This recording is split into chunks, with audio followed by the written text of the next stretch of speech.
A high-stakes takedown in Northeast Ohio, the conclusion of a drug trafficking conspiracy with deadly consequences. In Cleveland, a massive federal investigation, a high-stakes takedown in Northeast Ohio, the conclusion of a drug trafficking conspiracy with deadly consequences, has led to the sentencing of Ronald Rendon-Luna, a 37-year-old Mexican national living in Painesville, Ohio. On December 26th, U.S. District Chief Judge Sara Leoy handed down a sentence of 151 months in prison, followed by 3 years of supervised release. Rendon-Luna had pled guilty to engaging in a drug trafficking conspiracy, possession with intent to distribute controlled substances, and being an alien in possession of firearms. This case was part of an extensive investigation conducted by the Cartel, Gangs, Narcotics, and Laundering Task Force of the FBI's Cleveland Division. The operation targeted a network with ties to one of the most notorious criminal organizations in the world, the Sinaloa Cartel, based in Culiacan, Mexico.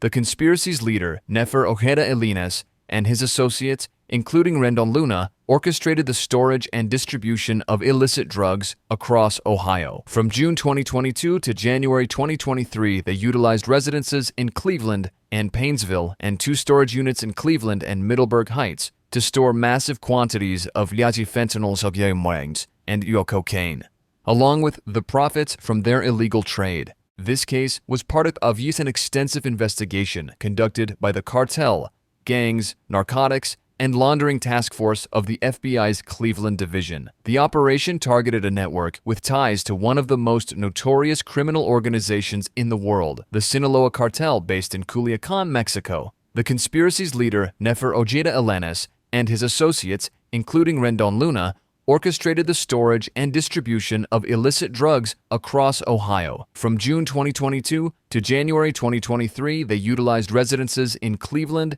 and Painesville and 2 storage units in Cleveland and Middleburg Heights to store massive quantities of fentanyl and cocaine, along with the profits from their illegal trade. In just 7 months, this criminal organization distributed approximately 111 kilograms of fentanyl, enough to produce millions of fatal doses, and 42 kilograms of cocaine. Law enforcement tracked the flow of drugs and money, uncovering Rendon-Luna's role in the operation. He traveled to area hotels to facilitate transactions, including handing off nearly $150,000 in drug proceeds to co-conspirator Trino Briceno-Matheus of Miami Beach, Florida. Meanwhile, Cameron Harris of Dayton worked to distribute the drugs further, pushing these poisons into Ohio communities. U.S. Attorney Rebecca Lutzko for the Northern District of Ohio minced no words. These criminals use their Mexican cartel connections to bring millions of doses of fentanyl, each one potentially fatal,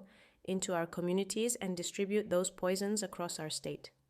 Dangerous drugs like fentanyl and cocaine destroy lives every day.